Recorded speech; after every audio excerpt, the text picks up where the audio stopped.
Hi, I'm Tony Hardy, founder and director of Canny Creative, a branding, web design and content creation agency based in Blythe, Northumberland, and this is Building Better Brands.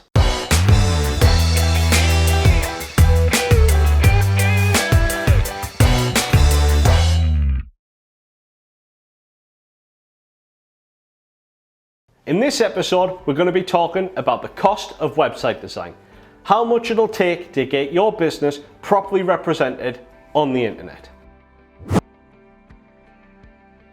A lot of people ask us, how much does a website cost? And let's put it out there straight away. You're asking the wrong question. Asking how much is a website is a bit like asking how much is a new house. Well, does it have 4 rooms, 5 rooms? Does it have a driveway, a garden, an indoor heated swimming pool? It all depends on what the goals of your business are and the type of website you need to help establish that baseline cost. People are asking us, do I even need a website? I can just set up a Facebook page or an Instagram account.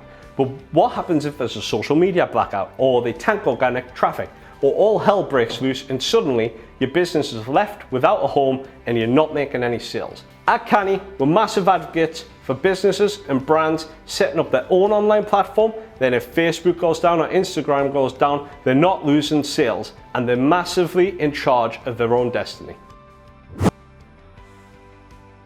So what type of website do you need for your business? Let's take a look at 2 examples. IKEA, massive furniture retailer, thousands and thousands of products. They've got wish lists, shopping carts, the ability to check out, have deliveries made anywhere in the world. That is a massive undertaking for any website design agency, and there's no way around it, but it's going to cost a small fortune. On the flip side of that, if you run a small cafe or a restaurant and you only have 1 location, that website is going to be much more affordable than some massive e-commerce solution. So what sort of website does your business need? There's a single page website, literally 1 page with your service and offering outlined clearly. Maybe it's a brochure website where you've got 10 to 30, maybe even 50 pages, all about your company, who you are, what you do, and all that sort of good stuff. If you're a massive retailer like Asda or IKEA, you need an e-commerce solution, a pretty robust one because there's thousands and thousands of products to consider. Then there's more complex websites, things like Booking.com or Airbnb or e-learning portals. They're a different ballgame altogether and can run up totals of 50, 60, £100,000. It really depends. If you're trying to do something that's never been done before, you're going to be in the money pit quite quickly. What's your web design budget? Well, it all depends on the type of business website that you need. The single page website is probably cheaper than the brochure website, in turn is probably cheaper than the e-commerce website, and then that in the web app could be comparable, or there might be a little bit of variance in it, but the e-commerce website and web apps are definitely going to be the more expensive choice.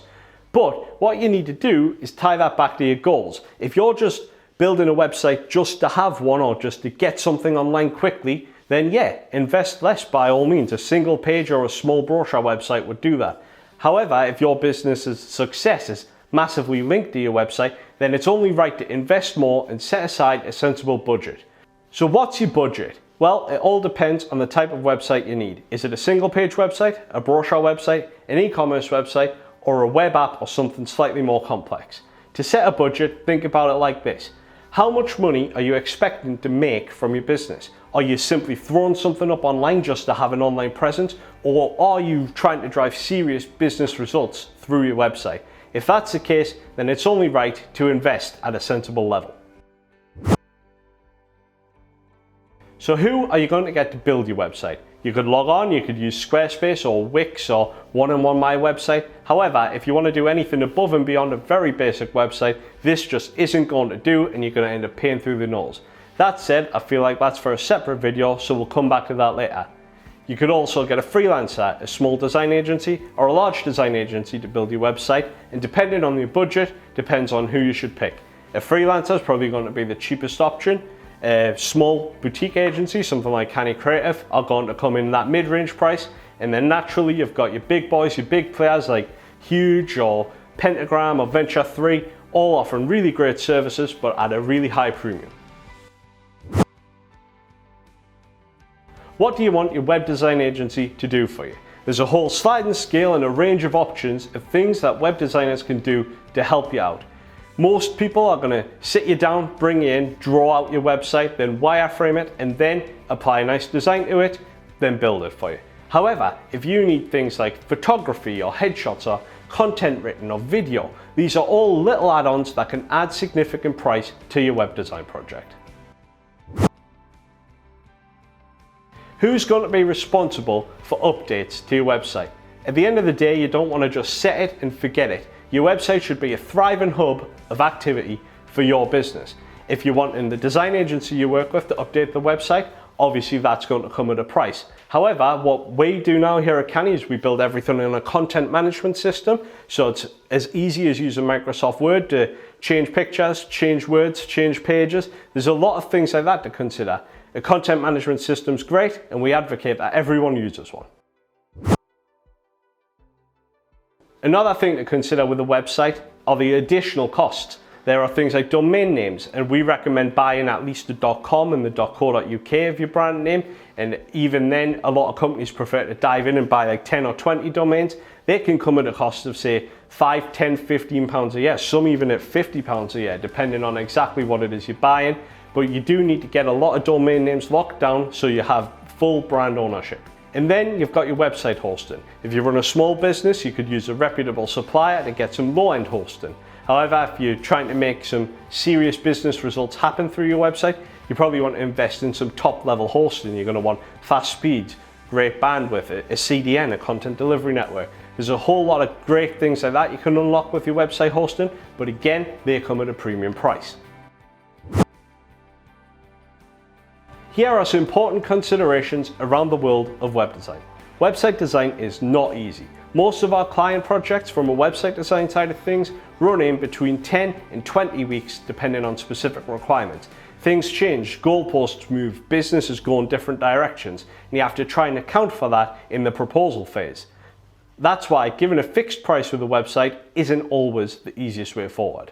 Per page pricing isn't really fair when it comes to website design. You see people all the time saying I can build a website for £50 or £100 a page, and really, with the invention of stuff like WordPress, it's really easy to add another page or another blog post, so to pass that cost on to the client isn't fair. We believe you should get one fixed price for your website with a little bit of variance in all for, oh, we've went out of scope here or out of scope there, but really you should know exactly where you stand rather than being charged for each additional page you add. Something else to consider is that quotes and proposals for website design projects are pretty subjective. You might get one quote in at £5,000, one might come in at £50,000. And if that's the case, you need to be asking some serious questions. Are you comparing apples to apples, or are you comparing apples to oranges? The £5,000 website, they might be building it on Wix or using a pre-built website theme. The £50,000 project's probably more likely going to have a more robust design team behind it, and they're going to be building everything from scratch, designed for you. So let's look at some actual prices and figures and break them down a little bit. We ran the numbers on software like Wix or Squarespace, and people tend to be paying £300 to £600 a year just to keep a website online. But on top of that, they've also had to spend the time learning the software, then they have to maintain it themselves, they have to design it themselves. There's a lot of kind of extra time working away in the background there that maybe you wouldn't notice if you'd invested properly with a professional design agency. Now, let's say you've done that. Let's look at the options for how a professional website design agency can help. So a single page website design is probably the least expensive website you can buy. At Canny, we've been turning them around for clients for maybe somewhere between £1,000 and £3,000 depending on exact requirements. Then you've got your website hosting and domain name on top, and for that you're probably looking around the £20 to £30 a month mark. A brochure website, you've still got your website hosting and domain name at £20 to £30 a month, but then you've got a real kind of suite of a website to play with. And for that, we've been charging clients anywhere between £6,000 and £15,000 depending on exactly what they need to include in there. And then you've got the e-commerce website. You're going to need better hosting, probably somewhere between £75 and £200 a month. You've got all them pages from the brochure website, but then you've got some additional pages too. Products, shop, cart, checkout, add an SSL certificate, making sure payment gateways work properly. At Canny, we're building e-commerce websites for between £15,000 and £20,000. The key takeaway here is this. Different websites cost different amounts of money. The more complicated your website sounds, the more expensive it's likely to be. If you're looking for a website design project, hit up Google, Instagram, Dribbble, find good design agencies that you like the look of, hit them up for a quote, and let them take care of the rest. And that's it. If you've liked this episode, like, subscribe, comment below, and we'll see you next time on Building Better Brands.